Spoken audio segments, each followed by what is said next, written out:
Hey everyone, and welcome to this explainer. I am absolutely thrilled to have you here today because we're going to unpack one of the most famous conflicts in human history. Now, you know the story, right?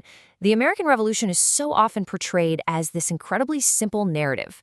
Brave, scrappy colonists standing up and just handily defeating the mighty British Empire. It's the ultimate David versus Goliath myth. But the reality? Well, it was far more complicated, super nuanced, and frankly, a lot more fascinating than those simple stories suggest. Today, we're going to deconstruct that myth and uncover the real engine behind American independence. Okay, let's dive right into this. How exactly did a deeply divided, drastically under-resourced group of American colonies manage to defeat the world's most powerful empire? Because when you really look at the raw facts on the ground, the colonists were the ultimate underdogs. It's like a giant puzzle that historians have spent centuries piecing together. And to understand how they actually pulled this off, we have to completely rethink the balance of power during that era. Section 1, A David and Goliath Myth, The Road to War. Let's move to the timeline and see how this builds. By 1763, Britain had just won the 7 Years' War, but at a massive cost. They were literally drowning in debt. So, to recover this crippling financial burden, Parliament introduced taxes across the colonies. They figured, hey, the colonies should chip in for their own defense, right? But here's what's fascinating. The actual financial burden of things like the Stamp and Townshend Acts was relatively low. The colonists weren't just complaining about the cash, they were outraged by the principle. Taxation without representation. You can trace this rapid escalation from that initial outrage directly to the Boston Massacre in 1770, then the famous Boston Tea Party in 1773, and eventually the Intolerable Acts. Step by step, the tension just kept ratcheting up until fighting finally broke out in 1775. Section 2, The Ultimate Mismatch, 1775. When the fighting actually began, the disparity in power between these two sides was nothing short of staggering. The sheer improbability of this matchup just cannot be overstated. In 1775, Britain had a highly trained professional army, global financial dominance, experienced commanders, and for sure, the most formidable navy on Earth. And the American colonies? Well, they had no standing army. They were plagued by intense internal political divisions, and they had virtually zero industrial base. Actually, early in the war, George Washington's troops were so desperately short on gunpowder that they couldn't even fire a sustained volley in battle. It was the ultimate mismatch. Yet, despite that overwhelming, almost comical imbalance in military and economic power, it only took 8 years for the British Empire to accept defeat. And just to clarify that timeline real quick, while the stunning surrender at Yorktown in 1781 effectively paralyzed British military operations in North America, the actual official Treaty of Paris wouldn't be signed for another 2 years in 1783.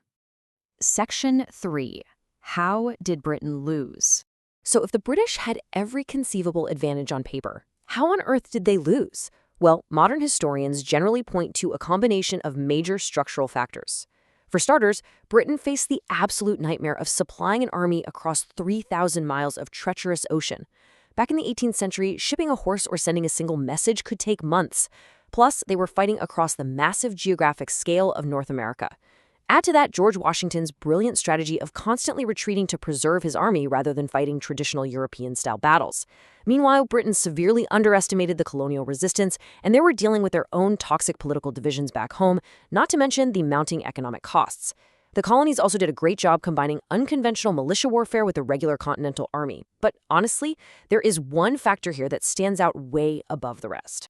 So the crucial point is this. None of those British disadvantages would have been fatal if it weren't for the ultimate geopolitical game changer. And that is France entering the fray after the Battle of Saratoga. We really need to emphasize this. This wasn't just a handful of foreign volunteers offering moral support. French intervention fundamentally altered the entire balance of power. Remember that massive shortage of colonial gunpowder we talked about? At crucial points early on, upwards of 90% of the Americans' gunpowder was secretly supplied by France. 90%. Furthermore, France brought in a world-class navy that could finally challenge British control of the seas, along with elite professional military support and vast financial resources. It was literally the French Navy that ultimately trapped the British Army at Yorktown, sealing their fate. French aid was the great equalizer against Britain's overwhelming advantages. Section 4. The French Intervention Debates. Now, as historians look back at this incredible equalizer, they actually find themselves deeply divided over one specific, fascinating question. Would the colonies have won without French intervention? It's a debate that continues today, and it forces us to ask what the true limits of Britain's imperial power really were. We're going to look at the two main perspectives on this impartially. The first perspective argues unequivocally that without France, the colonial cause was completely doomed. They say victory would have been impossible. Proponents of this view point out that, hey, courage and militias simply don't win wars against global warships and professional sieges. From this standpoint, no matter how much heart the colonists had, outright victory would have been mathematically and militarily impossible, without the French Navy stepping in to balance the scales. The structural advantages held by Britain were just too immense to overcome alone.